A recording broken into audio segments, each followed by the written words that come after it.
Hello students, आज की video में हम लोग बात करने वाले हैं कि महाराष्ट्र गवर्नमेंट काउंसलिंग में आप किस तरीके से रजिस्टर्ड कर सकते हो अपने आप को। ठीक है, तो बेसिकली आपको कोई भी ब्राउज़र से महाराष्ट्र गवर्नमेंट काउंसलिंग सर्च करना है। यहाँ पे आपको सीईटी सेल की वेबसाइट मिलेंगी। ओके, सीईटी सेल की वेबसाइट में यहाँ पे अंडर ग्रेजुएट कोर्सेस में आके आपको बी आर्किटेक्चर मिलेगा। ओके, ये बेसिकली ये जो लेआउट है ये महाराष्ट्र गवर्नमेंट का लेआउट है बी आर्किटेक्चर के लिए।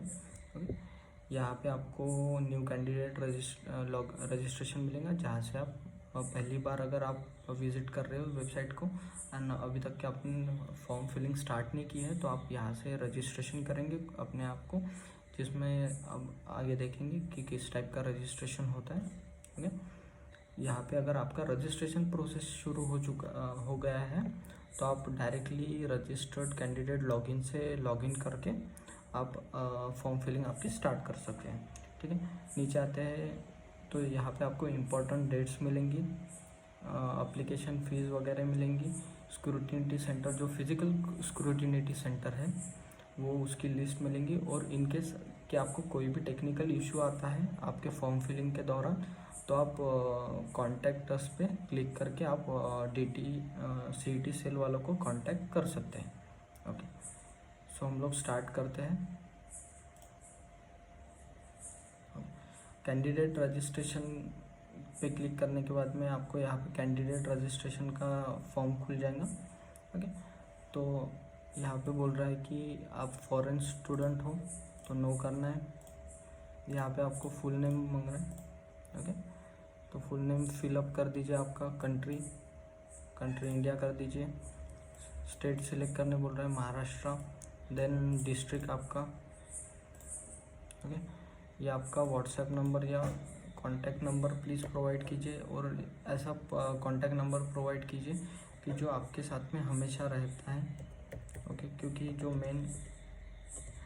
मेन इन लोगों का ये रहेंगे OTPs रहेंगे, या फिर जो भी डेट के चेंजेस होते हैं at the time of cap round, तो उसके अपडेट आपको इसी सेम नंबर पे मिलेंगे।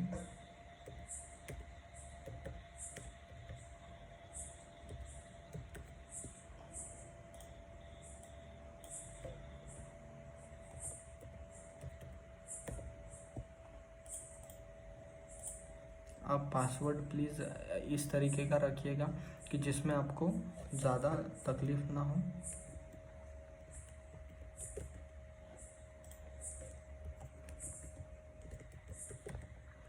एंड आफ्टर दैट सब इंफॉर्मेशन फिलअप करने के बाद में आप लोग ये कर सकते हैं, रजिस्टर्ड नाउ पे क्लिक कर सकते हैं। ओके,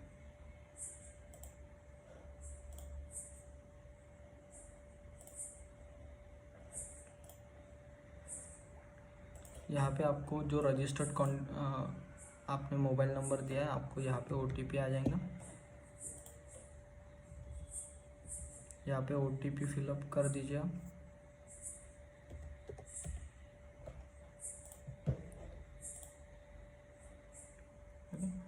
यहाँ पे आपको आपका नाम और जो आपकी यूज़र आईडी रहेंगी रिगार्डिंग जो आपका BR प्रोसेस रहेगा, वो पूरा रजिस्ट्रेशन प्रोसेस इस यूज़र आईडी या एप्लीकेशन नंबर के थ्रू ही आपका होगा। ओके ओके, तो ये कैंडिडेट लॉगिन का पेज अभी ओपन हो गया है। यहाँ पे अपने को BR लॉगिन पूछ रहा है अपना, तो आपको एक SMS भी आता है इनकी तरफ से कि आपका इस साल का ये रजिस्ट्रेशन नंबर क्या है। ओके, तो मैं यहाँ पे रजिस्ट्रेशन नंबर फिल कर देता हूँ अपना।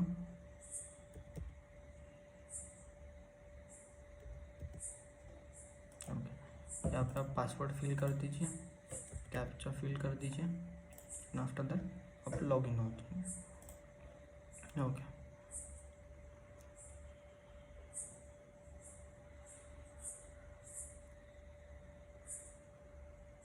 ये इनका फर्स्ट होम पेज है।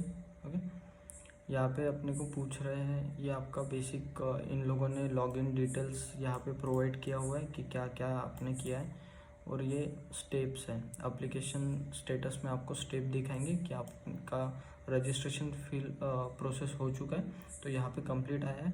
ऐसे ही अपने को एक एक स्टेप फिल करने हैं। ओके, तो हम लोग जाएंगे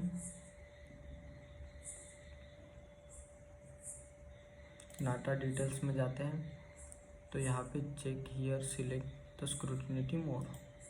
ठीक है, ये स्क्रूटिनिटी करना है या फिजिकल स्क्रूटिनिटी करना है, तो मैं फिजिकल स्क्रूटिनिटी प्रेफर करूँगा। यहाँ पे मुझे पूछ रहा है कि आप कौन से डिस्ट्रिक्ट से हैं। ओके, यहाँ पे जैसे मैं डिस्ट्रिक्ट सिलेक्ट कर देता हूँ, जैसे डिस्ट्रिक्ट सिलेक्ट कर देता हूँ तो मुझे जो भी स्क्रूटिनिटी सेंटर मेरे एरिया में है वो मुझे दिख जाते हैं। ठीक है, कौन से तारीख को करने वाला हूँ मैं, तो मैं 1 तारीख सिलेक्ट कर देता हूँ। तो यहाँ पे टाइम स्लॉट भी पूछ रहे हैं वो कि आप कितने बजे स्क्रूटिनिटी सेंटर विज़िट करेंगे, तो मैं 11 बजे के बीच में जाऊँगा। ओके, तो अभी कम्प्लीटली अपने स्क्रूटिनिटी सेंटर मतलब एफसी सेंटर और वेरिफिकेशन सेंटर बेसिक लैंग्वेज में वो हम लोगों ने वो प्रोसेस कर लिए। अभी नेक्स्ट स्टेप जो है वो नाटा डिटेल्स की है। नाटा डिटेल्स में हम लोग देखेंगे कि मेरा जो लॉगिन है, जब भी जैसे मैं यहाँ पे एंटर कर दूँगा तो पूरी डिटेल्स अपने आप आ जाएंगी उसमें। ठीक है, तो ये पूछ रहे कि आर यू क्वालिफाइड, यस। ये पूछ रहे कि हम लोगों ने नाटा दी हुई है क्या, और JEE पेपर 2 जो होता है BRs के लिए वो भी आपने दिया हुआ है क्या। अगर आपने दिया है तो यस कीजिए, अदरवाइज़ नो कर दीजिए। ओके, नेक्स्ट स्टेप की तरफ जाते हैं हम लोग।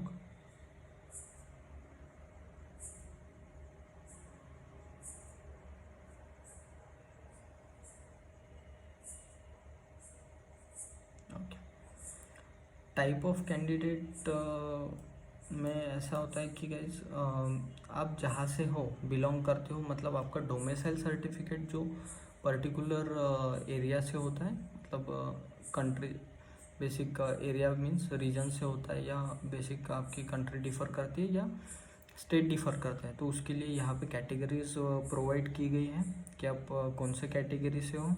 तो इसकी बात हम लोग ब्रोशर वाले वीडियो में बात करेंगे। ओके, तो आप इसको एक बार डिकोड करके आप देख लीजिए कि आप कौन सा स्टेट से हो। तो मैं तो महाराष्ट्र का कैंडिडेट हूँ एंड मेरा SSC HSC दोनों भी यहीं से हुआ है एंड मेरा डोमिसाइल भी यही का है। तो मैं ए कैटेगरी को सिलेक्ट करता हूँ एंड 7 प्रोसेस करता हूँ। इसके बाद में यहाँ पे पूछ रहा है कि candidate has pass SSC equivalent exam. तो आपने जो SSC एग्ज़ाम है मतलब 10 बोर्ड है वो आपने कहाँ से पास किया है, या उसके इक्विवेलेंट अगर आप दूसरे स्टेट से हो तो उसके इक्विवेलेंट आपने कौन से एग्ज़ाम पास आउट किए। ओके, तो वो कौन से डिस्ट्रिक्ट से आपने किया है वो लिखना है आपको यहाँ पे। ओके, एंड यहाँ पे HSC का मतलब 12 बोर्ड का।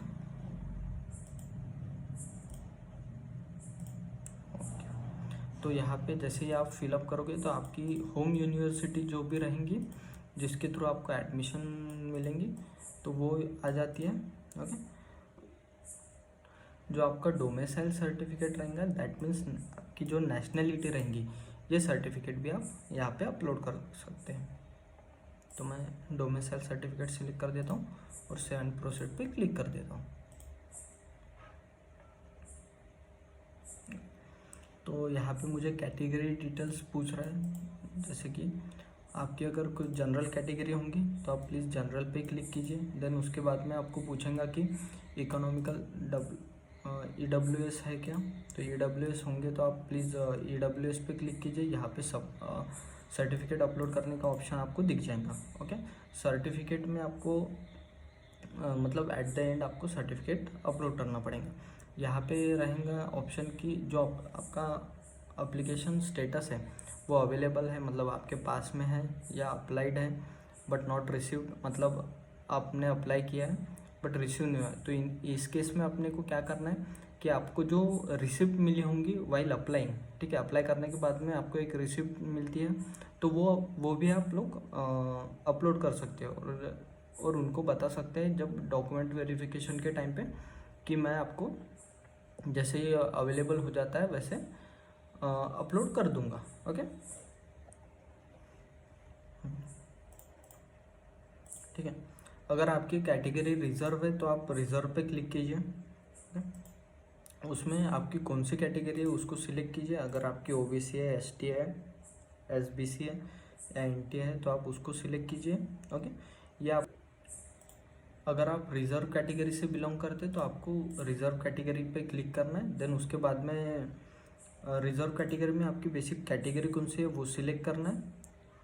ओके, एंड आप उसमें उसकी सब कैटेगरी में कौन सी कैटेगरी में आते हैं वो सिलेक्ट करना है। ओके, यहाँ पे आपको कास्ट वैलिडिटी का स्टेटस पूछ रहे हैं तो यहाँ पे अवेलेबल कर देना है।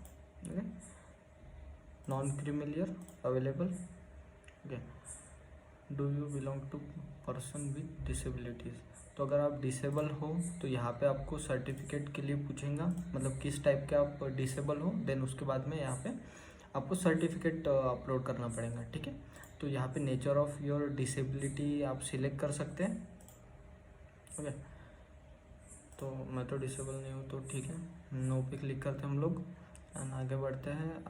अगर आप डिफेंस से है, आपके फादर अगर डिफेंस में है तो यहाँ पे कैटेगरी प्रोवाइड की है और डिफेंस की जो पर्टिकुलर कट ऑफ होता है वो भी अपने को थोड़ा बहुत कंसेशन मिल जाता है उसमें।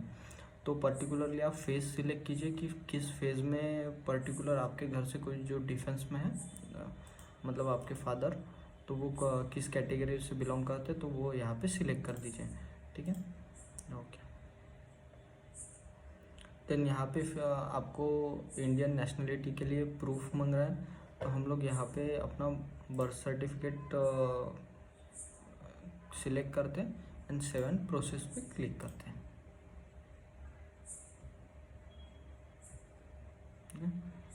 तो यहाँ पे आपको 10th की आपकी डिटेल्स के लिए बोल रहा है।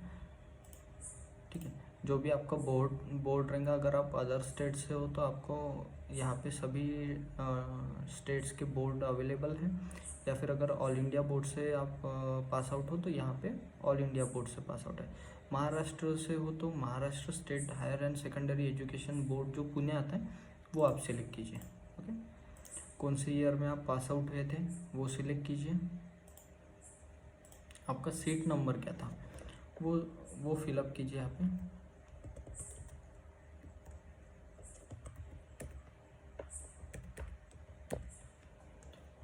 उसके बाद में आपको एसएससी में कितने एग्रीगेट्स मार्क थे वो लिखिए।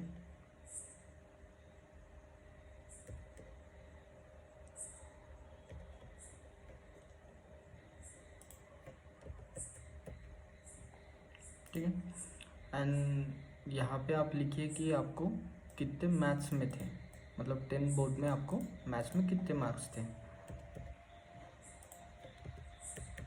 तो ऑटोमेटिकली यहाँ पे आपको परसेंटेज काउंट हो जाएगा आपका।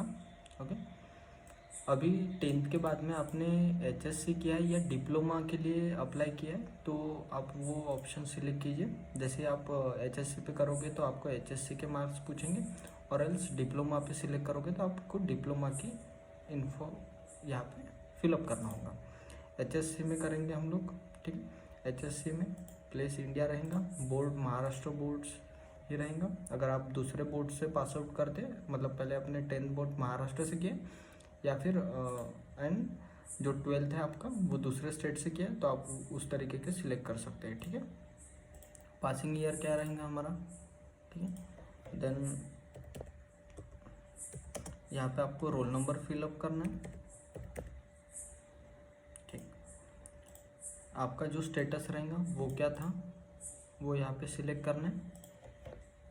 आपके 12th बोर्ड में कितने फिजिक्स में मार्क्स थे वो लिखिए यहाँ पे, आउट ऑफ 100, आउट ऑफ जो आपका ये रहेगा वो लिखिए केमिस्ट्री में।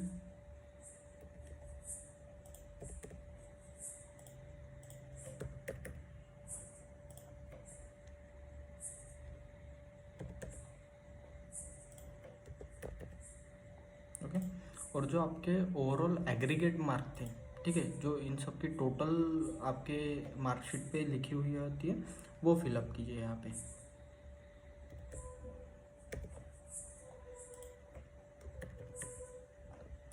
तो आपके डायरेक्टली यहाँ पे परसेंटेज निकल के आ जाएंगे। ओके, नाटा आपने जैसे कि पहले स्टेटस अपीयर किया था तो आपको यहाँ पे नाटा की डिटेल्स पूछ रहा है, ठीक है। तो आपको यहाँ पे नाटा का एप्लीकेशन नंबर फिलअप करना है।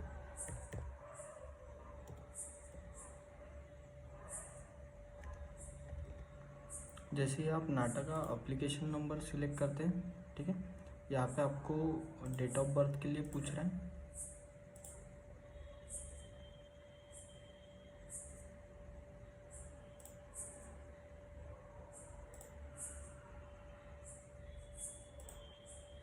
ओके, जैसे ही आप आपका डेट ऑफ बर्थ फिलअप करते हैं वैसे आपको डायरेक्टली यहाँ पे आपका स्कोर दिख जाएगा। ओके, देन उसके बाद में सेम एज इट इज़ अपने को JEE के लिए भी करना है।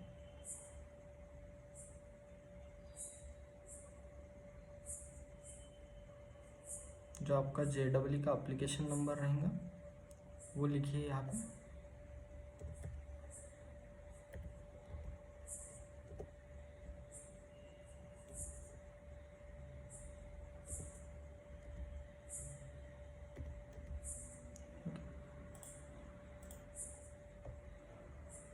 आप जैसे गेट स्कोर पे करते हैं तो आपको यहाँ पे आपका स्कोर दिख जाएगा एप्लीकेशन नंबर के हिसाब से। तो ये प्रोसेस होने के बाद में आप सेव एंड प्रोसीड पे क्लिक कर दीजिए। ओके, तो यहाँ पे अपने को क्वालिफिकेशन डिटेल ये आपकी सेव हो चुकी है पूरी तरीके से। ओके गाइस, तो नेक्स्ट स्टेप पर हम लोग आ गए हैं। यहाँ पे you have to fill your particular, ये कर दीजिए। यहाँ पे आपको आपका स्कोर बताएगा।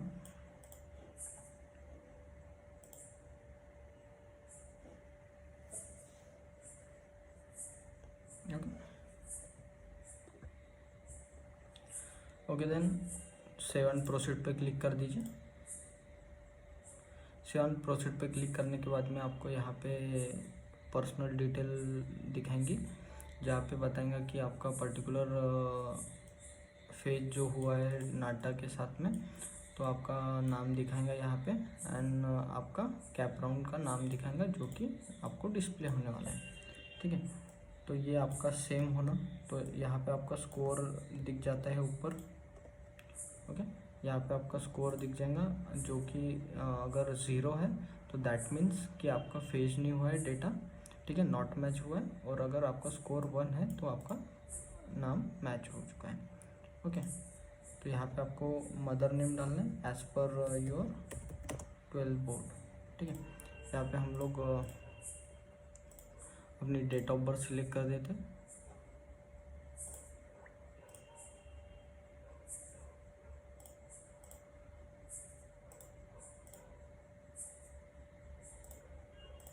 ठीक है, जेंडर सिलेक्ट कर देते हैं, orphan no, family income, religion, then mother टंग।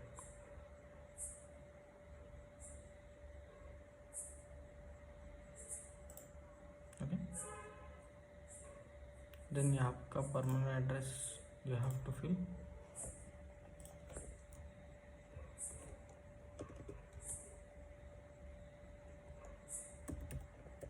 आप पूरा डिटेल्ड एड्रेस फिलअप कर दीजिए यहाँ पे। ओके, आपका तालुका कौन सा है, कौन सा विलेज है, नागपुर। ओके, यहाँ पे यू हैव टू फिलअप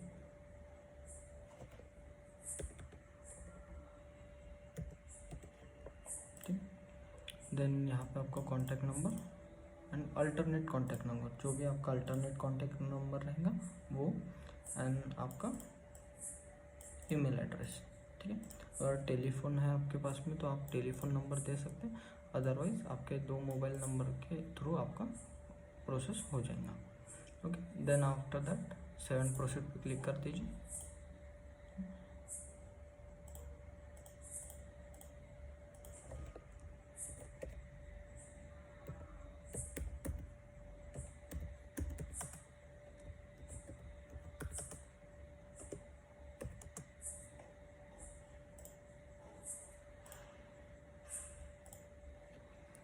यहाँ पे आपको अपलोड फ़ोटो विथ सिग्नेचर, मतलब आपका जो फ़ोटो रहेगा उसके ही नीचे आपकी सेम सिग्नेचर आनी चाहिए, वो आपको अपलोड करना है। ठीक है, यहाँ पे प्लीज़ एक बार जो अपना ये रहेगा वो अच्छे से एडजस्ट करके आप सेव पे क्लिक कर दीजिए। 7 प्रोसीड। ओके, हमारा फ़ोटो अपलोड हो चुका है एंड अभी हम लोग अपना डॉक्यूमेंट वेरिफिकेशन के पेज के ऊपर में है। तो यहाँ पे जैसे कि इंडिकेट कर राइट अगर साइन आता है तो यहाँ पे दैट मीन्स कि आपका फ़ोटो अपलोड हो चुका है, मतलब जो आपका डॉक्यूमेंट है वो अपलोड हो चुका है। और रॉन्ग दिखा रहा है तो you have to upload it. ठीक है, वो अभी तक के अपलोड नहीं हुआ है। ठीक है, तो फर्स्ट ऑप्शन में आपको आपका 10th का मार्कशीट अपलोड करना है। आपको यहाँ पे अच्छे से आपका डॉक्यूमेंट क्रॉप करना है सो दैट कि आपके पूरे मार्क्स दिखे, आपका नाम दिखे। Okay,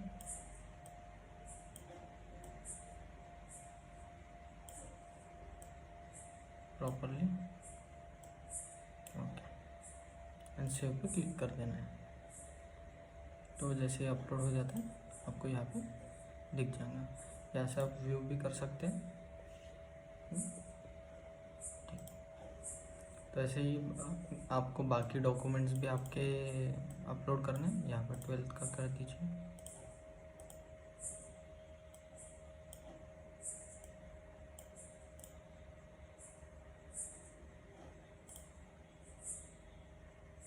after that school living.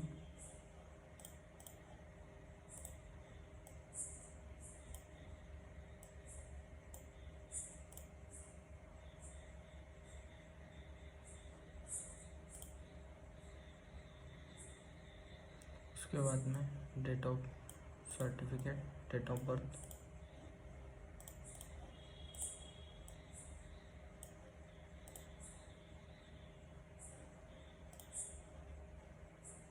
आपको जो डोमिसाइल सर्टिफिकेट है वो अपलोड करना है।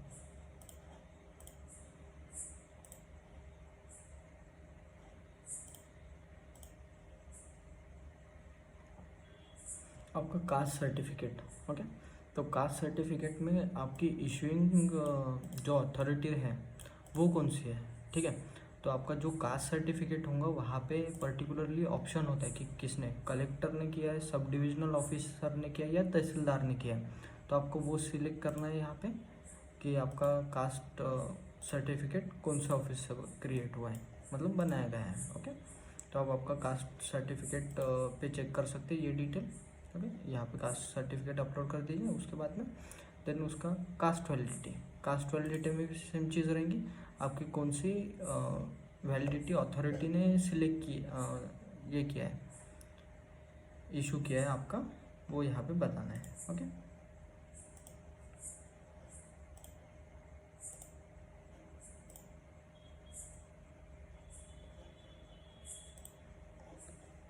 ठीक है।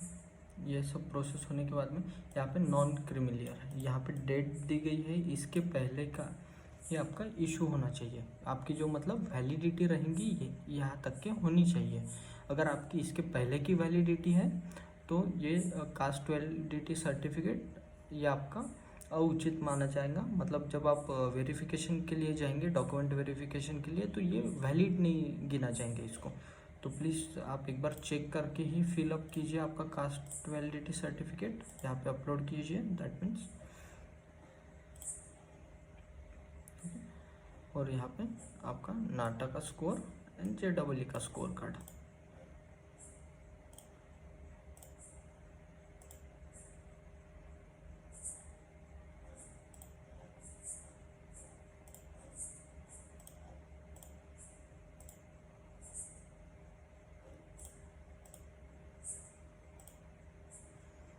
ओके, सभी हम लोगों के डॉक्यूमेंट्स अपलोड हो चुके हैं। अगर आपको कोई इशू आ रहा है कि आपने कोई भी गलत डॉक्यूमेंट यहाँ पे अपलोड कर दिया है, तो आप यहाँ पे जाके व्यू कर सकते हैं और फिर से अपलोड कर सकते हैं अपलोड की बटन पे क्लिक करके।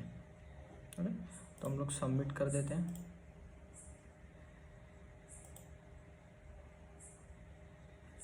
सबमिट होने के बाद में आपको यहाँ पे पर्टिकुलरली पेमेंट के लिए पूछा जाएगा। तो ये हमारी लास्ट स्टेप है रजिस्ट्रेशन प्रोसेस की, पेमेंट डिटेल्स। ओके, तो यहाँ पे आने के बाद में आपको पेमेंट करना है जो पर्टिकुलरली आपको यहाँ पे स्क्रीन पे दिख रहा है।